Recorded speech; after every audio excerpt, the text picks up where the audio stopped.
Okay, bago po tayo magpatuloy at iba't sagutin yung ibang mga text po ninyo, ito ang ating kalusugan tip of the week. Ang benepisyo daw sa kalusugan ng kalabasa. Madalas minamaliit natin kasi yung kalabasa. Kanya lang ang kalabasa pala, mababaw sa kaloriya. Mga 36 calories lang.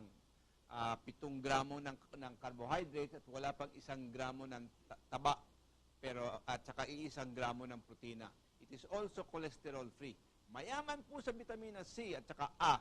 At magandang source po ng magnesium, fiber, folate, copper, riboflavin, and phosphorus. Mayaman din sa potassium with 345.6 milligrams bawat serving.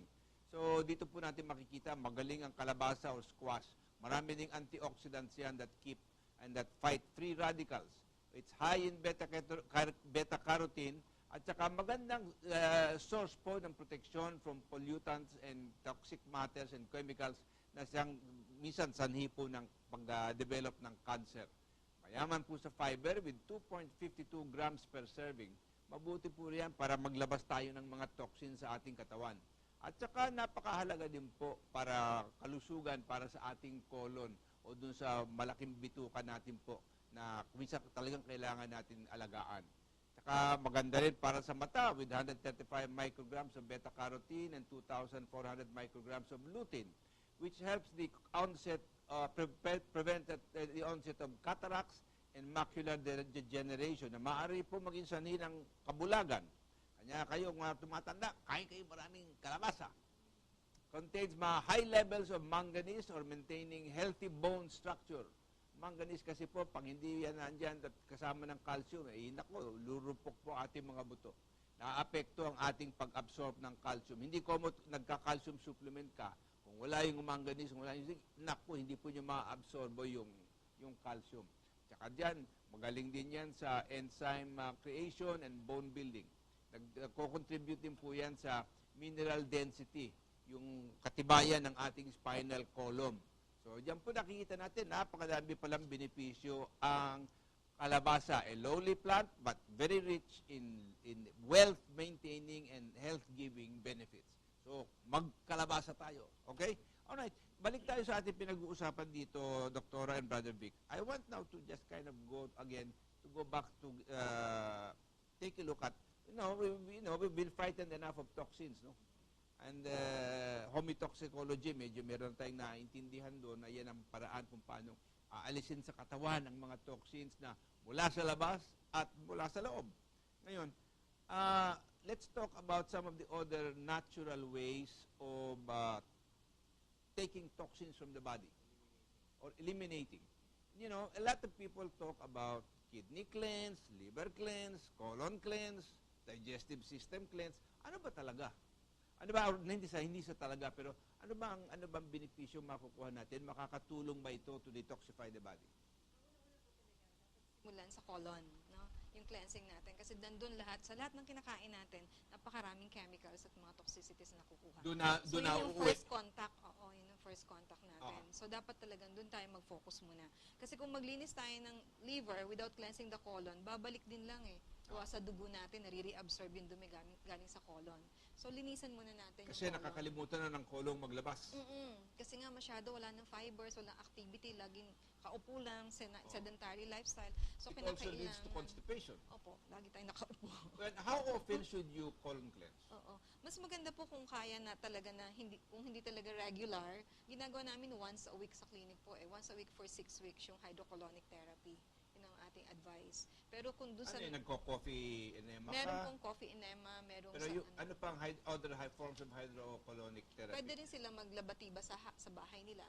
Pwede rin nilang gawin doon sa wala access to may si doktora, meron silang nag-learn siya na, you learn in the United States yung hydrocolonics, no? Yung kanyang clinic, meron siyang hydrocolonics, which is actually not ordinary gravity. Yeah. No? Yun ay talagang higa ka lang, tapos bibigyan ka ng yung pressurize, no? Yeah, and then afterwards, tatanggalin yon. It's a closed system na machine, so very hygienic. Very hygienic. Then 45 minutes lang, nakahiga yung patient. Yun ang forte ng isang alternative practitioner katulad ni Doktora, na meron siyang mga ganito for cleansing. Okay, before we go ahead, ito na naman isa pang text. 0916-377-4100. Good AM. LV Cantos po ako. Hello, LV. Gusto ko po magtanong kasi yung mister ko nakaka-15 times ng pagbahin at sobra din siya maghilik. Thanks po. Ano bang remedyo sa... Does that speak of a kind of allergy to something? Kasi ang pagbahin po ay sistema, di ba sistema ng katawan para maglabas ng toxins or things that are not good for the body. Maaari pong nagsasuffer siya ng allergic rhinitis na kinakailangan tingnan ang immune system natin. So, it's an autoimmune disease na kinakailangan tulungan natin yung immune system niya. O kinakailangan din mag-cleansing kasi yun din, isa pa rin pamamaraan nga ng katawan mo yung pag-sneeze ang paglalabas ng toxicities. Alam mo, nung bata ako, I used to suffer from rhinitis. Kaya nalalaman kong sinasabi ni Sister LB dito. Naku, kung bumahin ako dati, 3 panyo ko na nagagamit ko, wala. Pabahin ako 15, 20 times. Fortunately, by the time I reached about 15 years old, nawala. But it's a form of the body expelling, nilalabas yung allergy. Question dito, dapat siguro magpa-allergy test siya. Yes, opo. Alam mo yung nangyayari sa'yo, after 15, nasa 15 years old na wala, your body's immune system, especially the thymus gland, the master gland immune system, no, hindi pa na fully developed nung bata ka. Kaya prone to autoimmune. Ngayon, pagkatapos nung tumanda ka na to adolescence, no, yung gland mo na develop into full maturity. Alam mo kung ano nangyari kasi? Pinalangoy ako araw-araw for one summer. Siguro 3 oras ako sa swimming pool ng Rizal Memorial. Araw-araw yan during one summer. Ito pang pagtapos noon, Wala na. it helps. lumakas na yung Because isa pa, this is where you draw the line. Ang kanilang practice noon, kapag dating ng allergy sa allopathic medicine, sa western medicine, I-stop nila. wala silang kasagutan. bibigyan ka lang ng antihistamine. Antihistamine. No? To the extent na halimbawa, pag hindi makuha sa antihistamine, bibigyan ka ng steroid. No? That's good to suppress at saka yung pasyente maginhawa. Pero sa alternative practitioner, no, katulad nila, Di ba mayroong side effect ang steroids? Hindi naman mag-absorb ng katawan yun ang unang makikita mo, Mamaga ka. pag sinabi nila, pag ang steroid, Steroids. kumain ka ng steroid at wala kang manas, hindi effective daw yung steroid sa'yo. Kailangan mo manas. Kailangan manas. That's the body's reaction. But what I'm trying to drive at is yung practice ng alternative medicine, sa kanila naman, meron silang kasagutan sa mga autoimmune disease because they define that autoimmune disease is because of the TH1 and TH2 imbalance. So in other words, yung TH1 at saka TH2 imbalance, no, meron silang pamamaraan para may balance. Para may balance yan. Oo. Through supplementation or supplementation through sublingual supplementation Homeopathic. of yung homeopathic or yung thymus extract. Yung thymus na extracted from the thymus gland. Na may kulang ka, yun, susuportahan kita. Diyan nagkakadalo ang isang allopathic, yung allergenist at saka isang alternative practitioner. Okay. All right, we've got another question here. Another text, 0948-750-2182. Good morning po. Thank you. Bakit po tumataba kahit kaunti naman ang kinakain? Epekto po ba ito ng laging pag-inom ng gamot na pang-allergy or ng antibiotic? O, doktora, ikaw. Opo, maaring dala po to ng mga side effects na rin at saka maaring nagkakaroon na rin siya ng hormonal imbalance, no? Kakaroon ng hormonal imbalance, pwede mo namang maremedyohan yan by, first of all, get a hormonal panel. In other words, tingnan mo muna kung what is out of balance among your hormones. And there are 5 basic hormones that you are gonna be able to look at. Progesterone, Thyroid. testosterone, estrogen, estriol, estradiol. Makikita mo ngayon kung anong wala. Kasi pag nawala po sa balance yung mga hormones mo, naku po, iba. Kaya yung Ang epekto thyroid sa din po niya, katawan. baka yung thyroid din. Thyroid. Baka mahina rin Baka ang thyroid mo ngayon ang may problema. So, at saka yung pagtaba siguro dito, meron kang sinasabi, ang ginagawa kasi ng katawan mo, kung ano makinakain mo, ginagawa agad taba. Alright. That means maybe your lifestyle is a problem. Ha? Toxic. At your own mental condition can, for example, yung nagsasuffer from bulimia, many times when you study that, the answer is hindi niya nakikita yung katawan niya. Sa utak niya, kailangan siyang kumain. At so kakain niya ng kakain. Pagkatapos isusuka ng isusuka. Tapos kakain ulit ng kakain ng ulit. Tapos isusuka ng isusuka. So hindi niya nakikita ang katawan niya ayon sa katotohanan. Meron siyang mental construct ng kanyang katawan na kanya siya kain ng kain ng kain ng kain. So dito, kapatid, kailangan medyo sensitibo ko din sa iyong pagkatao. Sensitibo ka dito. Ano ang emotional na kalagayan mo? That is compelling or that hindi ka kumakain ng konti, baka siguro naniniwala kang mataba ka. Kung naniniwala kang talagang mataba ka, talagang ano lang maiiwan. Ang katawan mo ngayon sumusunod ayon sa iyong kagustuhan. Iniisip. So ito, pero tingnan mo din ang some of the physical basis kung bakit ka tumataba. Alam mo, yung sinasabi natin, hypo, no? Hypothyroidism, no? Oh. Hypothyroidism, no? Nakikita mo, yung pasyente, minsan nagha-hypo, minsan nagha-hyper. Pag hyper naman, abay, yung kailangan, Mababagal. kailangan, iba naman kang wardrobe niya. Kasi pumapayat. Ngayon, pag umabot sa hypo, iba, hindi na pwede yung mga sinusuot niya. Kailangan to, kaya hypo, tumataba siya. Mayroon ako na isang Kailangan din Singapore. tingnan dyan. Kailangan din niya tingnan ang kanyang thyroid, how it's functioning. Yung Para hypothyroidism. pa-examine niya yung thyroid na sinasabi T3 ni and Doktora. T4 na other Oo. yes, although what I've read about that is that many times it does not reveal the true condition of the thyroid, Kung minsan- even if it's normal in the T3 or T4. Yun nga, sinasabi namin, sir, ano po, maaring subclinical Oo. hypothyroidism. Oo. Correct. Maaring In pa other words, hindi nakikita makita sa test. Opo.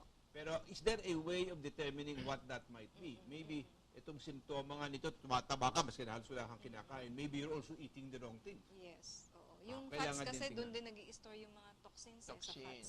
Sa fats. Oo. So, dapat tingnan niya yung lifestyle niya. Baka marami siya nakakain ng Na hindi toxic. tama. Okay. From 0919-221-2562. Paano naman maiiwasan ang anorexia? Sakit ba sa utak yan? I mean, I guess there are psychological reasons why you suffer from anorexia, no?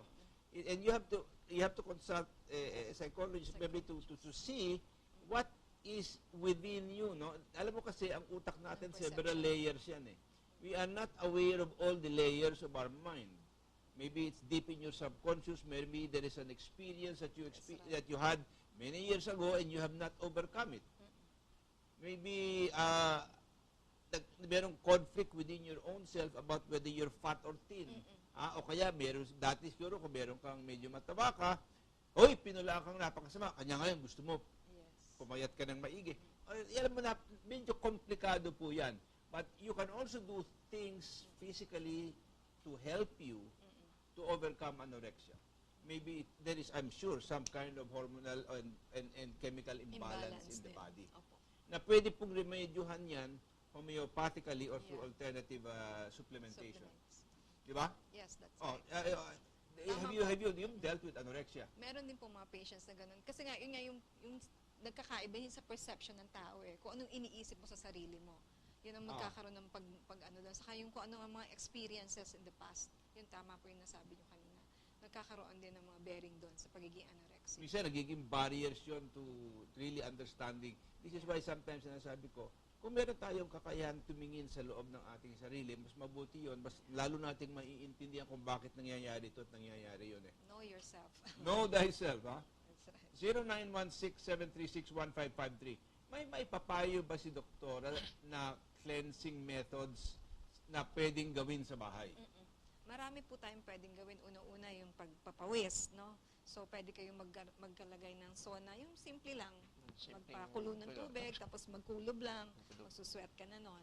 Tapos, isa pa rin, yung isang araw, iset aside mo sa isang linggo, puro juices lang inumin mo na fruit juice or vegetable juices. Madaling, Juice malaki, fasting. parang juice fasting. So, Araw ka sa nakakatulong na rin umaga. yun. Ayun, isa the best din. Uy, Talaga. hanggang medyo pag-isa ka, 30 siguro mga minutes. 20 minutes lang sa early morning sun, mga alas 8, Yeah. ganyan. Naku, Simple, napakagaling sa katawan, di ba? Opo, Wala yan pang isa gastos. rin. Wala pang gastos. Saka skin brushing, Skin maganda brushing. rin yan. Yung Oo. skin brushing mo mula sa paa. I-stimulate yung Yeah, balat. oo, Oo. para magkaroon ng magandang circulation sa lymphatic system. O magtatalon ka sa trampoline.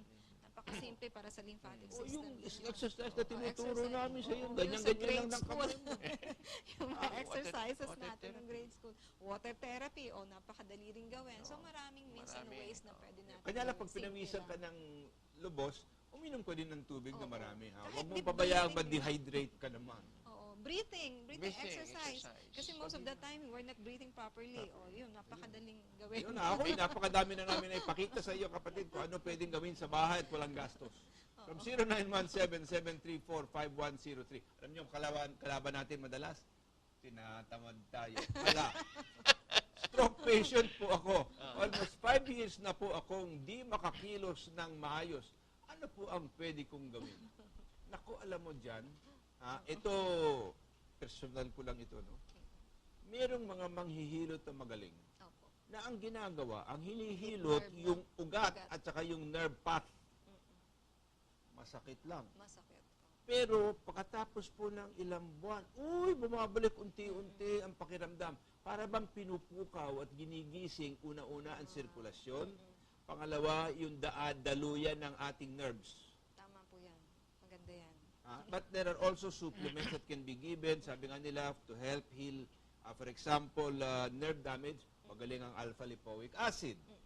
And maybe some ginkgo biloba in order to increase the blood circulation. So marami pong remedyong pwedeng gawin. Pero doktora, go ahead and Opo. take Sa the atin floor. po, pwede nga po yung isa is massage. Pangalawa, yung chelation therapy na ginagawa natin sa clinic. Paglilinis ng mga toxins sa katawan. Paglilinis ng toxins. And then we also give supplementation ng mga vitamins na maganda. Diretso na sa ugat. Kasi most of the time, pag Yung ganito ng vitamin case, B12, lalo na pang-heal ng nerve sheath at ng nerve.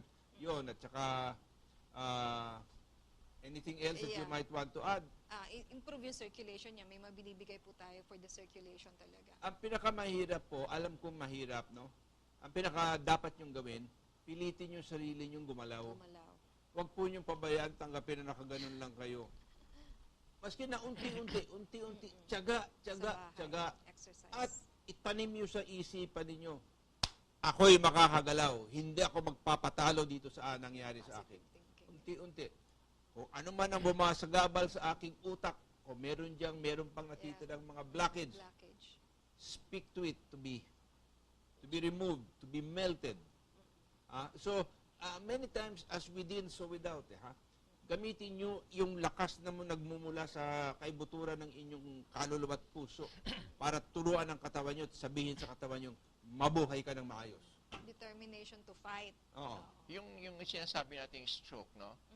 Pag oras na stroke, sigurado mayroong mga nerve damage, neural damage, no? Yung neural damage, wala namang kasagutan. Sa siyensya, ang sinasabi nila, once a nerve cells dies, it cannot regenerate. It's not It true. can. Hindi natutoo yun. It can. Hindi natutoo yun. So Still therefore, can. pag sinabi natin pag sinabi na hindi totoo, ibig sabihin nun ay meron tayong ang medical parlance has already gone leaps and bounds. Now, you know what happened? Ang ginagawa, we have the central nervous system extract, no? Yung CNS Yeah. na ginagamit nyo, no? Na halimbawa, yun ay mag-regenerate yung swan cells, yung nerve cells, no? And so, in other words, kung wala ka nun, syempre, hanggang dyan ka lang. No? Ngayon, ang ginagawa naman talaga ay yung therapy. But how can you now, the therapy is to increase the circulation. But how are you going to restore back what is damaged? So therefore, stem Kailangan cell, sabay. therefore, itong central nervous system extract, yung tinatawag na growth factors, no? NT3, NT4, no, yung mga neurotropic growth factors, itong papasok at saka siya magre-repair, which is actually similar to yung ginagamit natin yung stem cell o mesenchymal stem cell.